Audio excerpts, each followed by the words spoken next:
Katika historia ya mchezo wa soka kuna matukio mengi sana ya kushangaza. Mojawapo ni tukio la wizi wa kombe la dunia, tukio ambalo halikutokea mara moja tu bali mara mbili. Jamani, kombe limeibiwa watu Katikati ya songo mbingo hilo, hakuna aliyeweza kufikiri kwamba mbwa mwenye jina la Pickles atahusika na kombe hilo. Karibu kwenye Seva.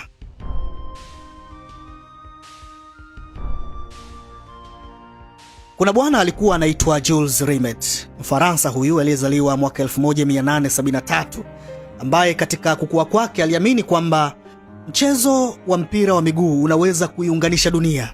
Baada ya kuwa kwenye ulimwengu wa mpira wa miguu kwa muda mrefu, mapema mwaka 1921 Jules Rimet akawa rais wa 3 wa shirikisho la mpira wa miguu duniani, FIFA. Huyu rais ndo alikuja kuanzisha kombe la kwanza la dunia la mwaka 1930 lililofanyika nchini Uruguay.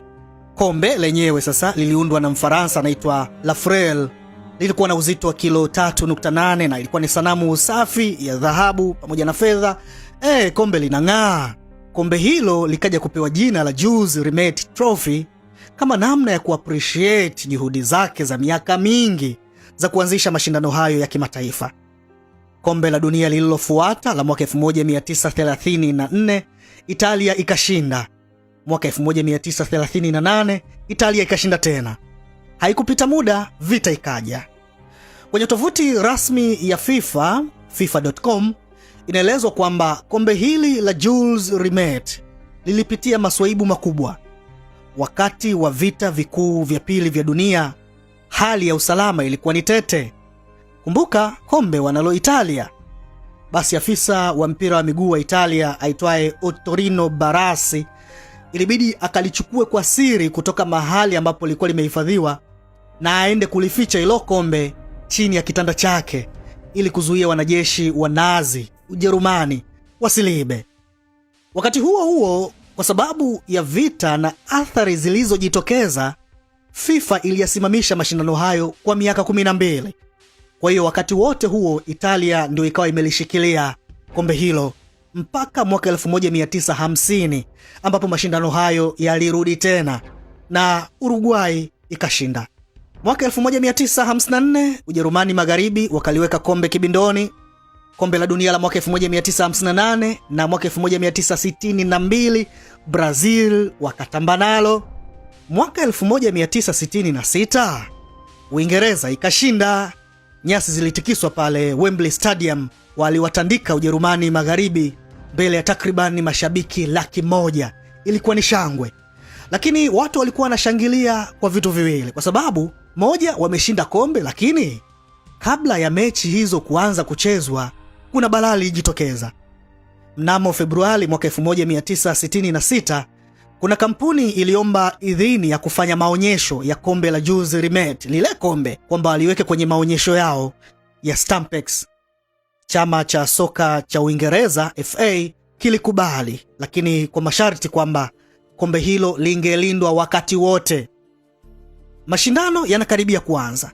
Siku moja, mwezi Machi mwaka 1966, ndani ya Westminster Central Hall, London, mwizi mmoja alifanikiwa kuwapiga chenga walinzi. Akaingia mpaka mule ndani, akaondoa kufuli, akavunja kabati la vioo, akatoweka na kombe.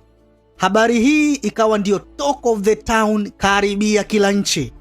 Kombe la dunia limeibiwa, kombe la dunia limeibiwa. Siku 3 baadaye, mwenyekiti wa FA, Joe Mears, alipokea kifurushi nyumbani kwake.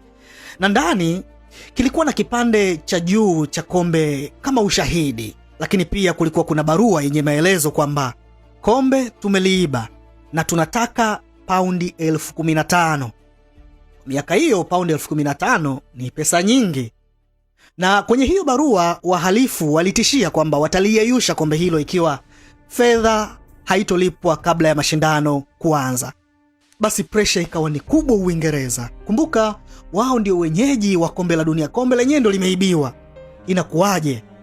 Polisi wa Scotland Yard wakiongozwa na Inspector Charles Buggy wa Flying Squad ikabidi waweke mtego. wakatengeneza kifurushi cha fedha bandia, ndani zikawa zimejaa karatasi, lakini nje ndo zikawekwa noti halisi. Mtego ukatiki. Bwana mmoja akaenda kuchukua ule mzigo, akakamatwa. Tuambie kombe liko wapi? Anasema mwenyewe sijui. Akadai kwamba yeye aliagizwa na mtu ambaye hakumjua. Jamaa alikuja akatupwa gerezani. Uchunguzi wa miaka mingi baadaye uliofanywa na mwandishi wa habari Tom Pettiford wa gazeti la Daily Mirror mnamo mwaka 2017 hivi 18 ulikuja ukaelekeza vidole kwa gangster wa London Kusini aitwaye Sydney, na ikielezwa kwamba ndiye ambaye aliingia Central Hall na kuiba kombe hilo wakati walinzi wakinywa chai. Mwandishi akasema familia ya huyo gangster ilikuja kuthibitisha habari hiyo. Kwa hiyo kombe halikupatikana hadi Machi 27 mwaka 1966, wiki moja tu baada ya kombe kuibiwa. Na lilipatikana kibahati kwa sababu siku hiyo mtu aitwaye Dave Corbett akiwa anatembea na mbwa wake aitwaye Pickles katika mitaa ya Upper Norwood, London Kusini, huyu mbwa alianza kunusa. Jamaa anauliza mbwa vipi? Inakuaje? Nusa akaenda hadi kunusa karibia na kichaka ambacho kiko karibu na barabara. Corbett alipochunguza akakuta mbwa analinusa kombe la Jules Rimet. Uingereza ikafurahi na dunia kwa ujumla na wapenda soka pia wote wakafurahi. Huyu mbwa akaja kuwa maarufu duniani kote, na baadaye kombe hilo ndilo ambalo liliinuliwa na Uingereza waliposhinda kombe la dunia mwaka 1966 hiyo kwa mara ya kwanza. Kwa hiyo wakati pale watu wanashangilia Uingereza tumeshinda, yeah, watu walikuwa wanashangilia mara mbili kwamba tumeshinda kombe, lakini ile kombe tulilolinyanyua limepatikana tu hivi karibuni baada ya kuibiwa. Sasa hili kombe lilikuwa na bahati mbaya. Baada ya Brazil kushinda kombe la dunia mara 3 mwaka 1970 nchini Mexico, FIFA iliamua kuwapa Brazil kombe la Jules Rimet wabaki nalo jumla, waliweke kwenye makabati yao. Kwa hiyo kombe liliwekwa makao makuu ya shirikisho la soka la Brazil CBF mjini Rio de Janeiro. Usiku mmoja wa Disemba mwaka 1983, wahalifu watatu walivamia jengo la CBF, na baada ya kumdhibiti mlinzi wa usiku waliingia ndani na kuiba kombe la Jules Rimet pamoja na tuzo nyingine.